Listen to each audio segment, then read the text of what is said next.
أنا جيتك مسير وضيف فيك الهقاوي حيث من فوق حيث، وخوي داخل دايرة الاتهام صكوا عليهم ملفقين الحلام، ما تسند الشكوى على غير جيد، افزعلنا يا عزوتي يا عزاي.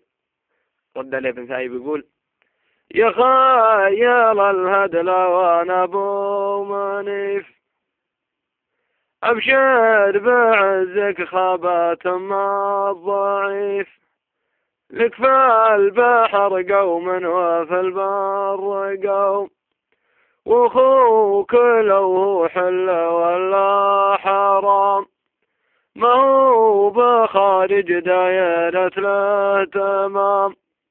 إن كان ما نوخت سيد لسيد، سواد بوجهي وقم في عزاي.